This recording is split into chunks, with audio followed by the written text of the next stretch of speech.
भगवान शिव के मना करने के बावजूद सती ने अपनी शंका दूर करने के लिए माता सीता का किया रूप धारण। नीलकंठ महादेव मंदिर परिसर में आयोजित पुरुषोत्तम मास महात्म्य कथा में भगवान राम के महात्म्य को लेकर व्यासपीठ से डॉक्टर महेंद्र त्रिवेदी ने कहा कि भगवान शिव और उनकी पत्नी सती उमिया भी वहीं उपस्थित थी।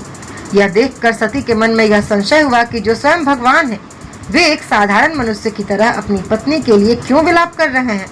भगवान शिव के मना करने के बावजूद सती ने अपनी शंका दूर करने के लिए माता सीता का रूप धारण किया और भगवान राम के सामने गई। सर्वज्ञानी भगवान राम ने सती को पहचान लिया और अत्यंत आदर के साथ उन्हें प्रणाम कर पूछा कि आप यहाँ अकेली क्यों हैं और महादेव कहाँ हैं।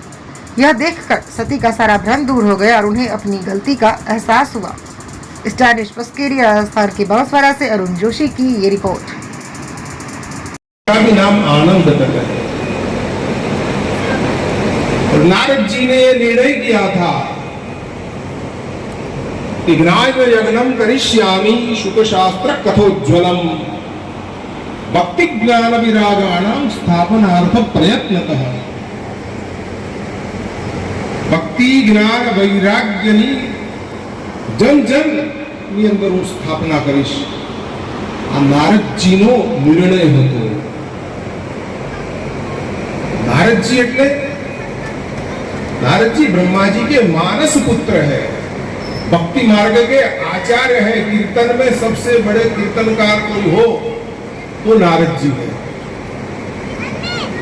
और जहां जहां चाहे कहीं भी विपत्ति आई हो, संसारियों पर आई हो, तो तुरंत से नारद जी हाजिर हो जाते हैं। हमारे यहां साधारण भाषा में कोई चाड़ी चुगली करता है ना, तो हम उसको कहते हैं कि ये नारद। क्यों भाई नारद को क्यों बदनाम करते हो? नारद उसको कहते हैं जिसकी बात कहीं रद्द नहीं होती है और जब चाहे वो भगवान को काम करने। भगवान श्री राम मेघश्याम અને કૃષ્ણ એ પણ મેઘશ્યામ મેઘના રંગ જેવો હોય એવો વર્ણ ભગવાન શ્રી કૃષ્ણનો અને ભગવાન રામનો। રામ પણ કેવા? રામ પણ એનું સ્વરૂપ કેવું? શ્રી રામચંદ્ર કૃપાલુ ભજન હરણ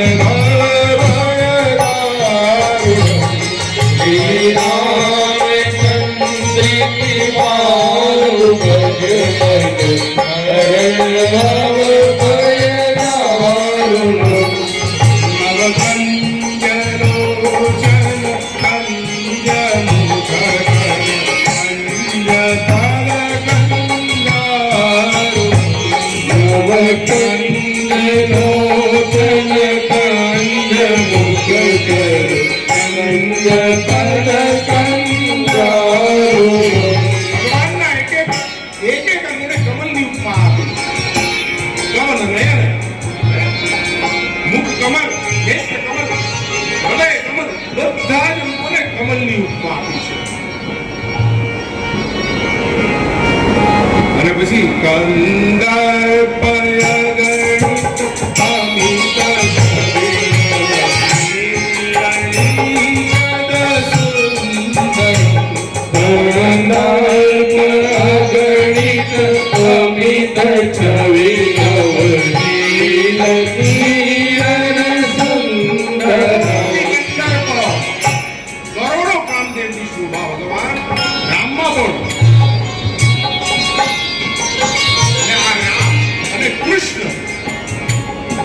कृष्ण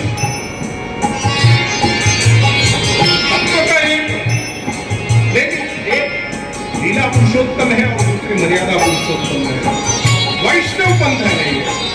और आपको बड़ा आश्चर्य होगा कि सबसे बड़ा वैष्णव ये बेटा, ये हमारे विकंठ देव महाराज, ये सबसे बड़े वैष्णव।